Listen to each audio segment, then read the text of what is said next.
Bismillahirrahmanirrahim. Assalamu alaikum, dear students, and welcome back to the next lesson, online lesson. In our previous lesson, first lesson, we have discussed about the first base quantity, that is the length, and the two related quantities to the length. These were the derived quantities, area and volume. And in our previous lesson, we have learned that length is actually the distance between two fixed points. Whenever we are going to talk about the length, there is a misconception between the students that they think that the length is only a straight line. But it is not so in all the conditions. Sometimes we have to measure the length of some curved objects like this one, or the length of a circle like this one. If the length is a straight line, then we are going to use the meter rule or the ruler which we are using in our classroom to draw the margin lines on the copy. This straight line, its length can be measured out by using that rule.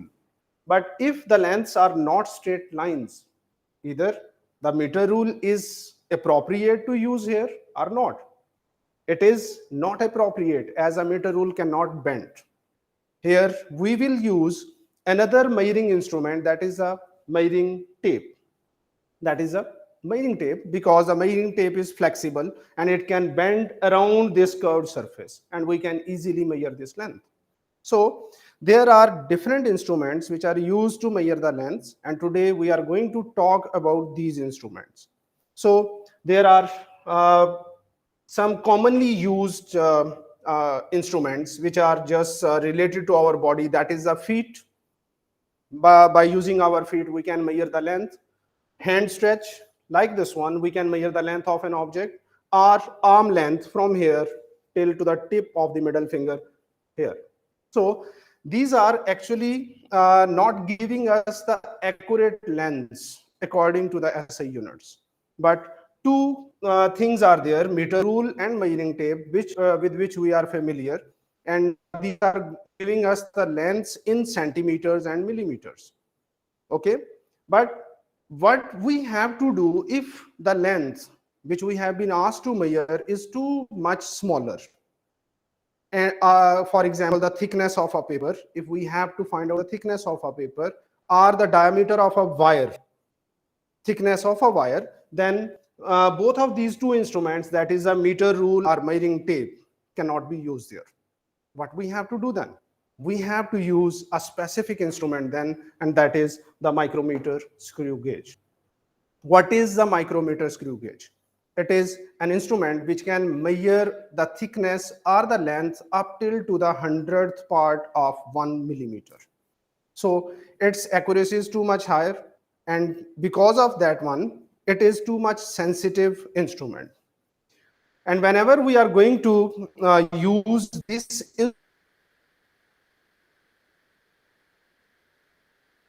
instrument, we should know how we have to use it and how many types of kinds of these instruments are available and what are the names of parts of this instrument.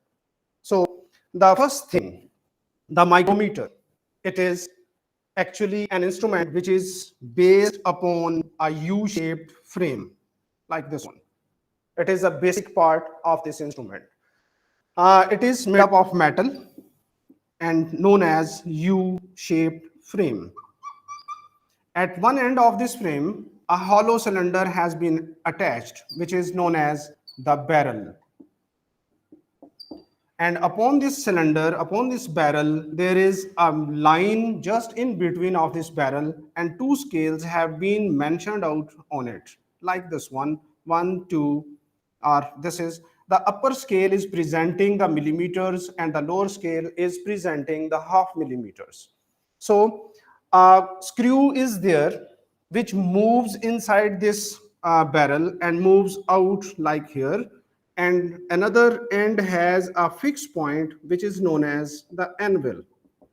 So, and this part is known as the spindle. Sometimes it is also called the screw. And at the other end of this barrel, a hollow cylinder is there, another hollow cylinder which moves just on this main scale. This is called the thimble. This thimble has a circular scale on it, and in its one revolution there are 50 degrees on this circular scale, and in one revolution these 50 degrees just cross out this baseline or datum line. This line is known as the datum line or the baseline. And at the end of this thimble there is a nut, a screw, which is known as the ratchet. Ratchet is actually a part of this instrument which avoids the user to exert any extra force while measuring the diameter or the thickness of any object. How we are going to measure the length or the thickness of any object by using this instrument? For example, we have to measure the thickness of a wire. What we have to do then? We have to place out the object in between these two ends, that is the anvil and the spindle, and when we move out the thimble, this spindle will move forward and touch this object like this one. It will hold the object in between the spindle and the anvil, and while closing the thimble we should use the ratchet. We should not use this part or thimble of screw gauge, because by using the screw gauge we can exert some extra force which will produce an error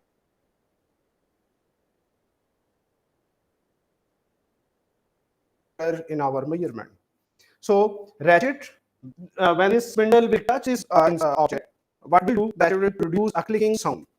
When you hear that clicking sound, you should stop moving it more. So after that, we have to take out the two readings, one from this main scale or from the barrel. This is called a main scale, and this scale will be known as the thimble scale. So we have to take out the two readings actually from here, first one from here and second one from the thimble, and at the end we will have to add both of these two readings. So the readings which we have to do, or how we can calculate the readings, there are 2 or 3 examples, and the first thing,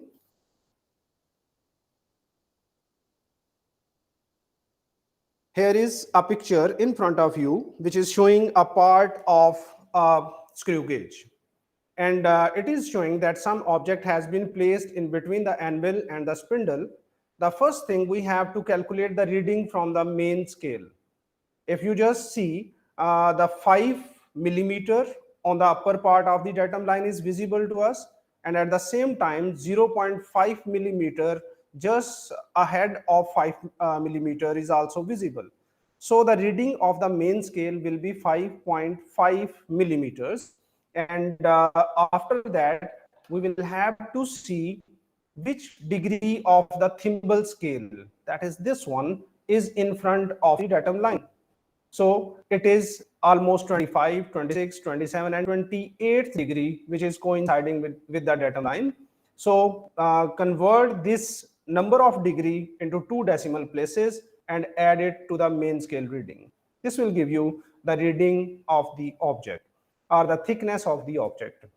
So this scale is showing a reading of 5.78 millimeters. Another 2 examples are there. One is this one. How we can calculate again the reading showing by this scale of the micrometer screw gauge. The main scale reading, it is 5.5 millimeters, means 5 millimeters and half millimeters. Then the 37th degree is coinciding with the datum line. Convert 37 into 2 decimal places, that is 0.37, and then add them all. This will give you the reading of the object, that is 5.87 millimeters, and it is up till to the 100th part of 1 millimeter. The last example of this lecture is, here is a picture of another reading, another micrometer. We can calculate the reading from this picture of the micrometer by calculating the two readings again. The main scale is showing a reading of 3.25. Always concentrate on the number of degrees in which it has been divided into. Here 1 millimeter, 2 till 3 millimeter has been divided into 4 parts, means one part will be presenting 0.25. So this is the reading on the main scale is 3.25 millimeters, and the 16th degree, here it is 10, 15. This is a misprinting actually. Here the 20 should be there.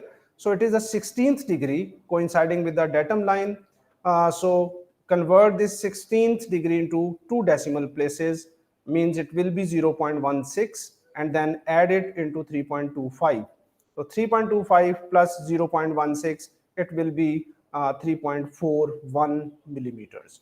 So hope so that you have got got the idea that how to calculate the measurement by using a micrometer screw gauge. And for your practice, a worksheet has been added or just spread it up into the lecture. Along with the lecture, you should practice out that worksheet, so that you should be confirmed that either you are able to calculate the thickness of any object by using the micrometer screw gauge or not. So that's all, students, for today. See you in the next lecture, inshallah. Hope so in the face-to-face classes in the school in the next week, inshallah. Up till now, it's okay. Take care of yourself. Thank you, and Allah Hafiz.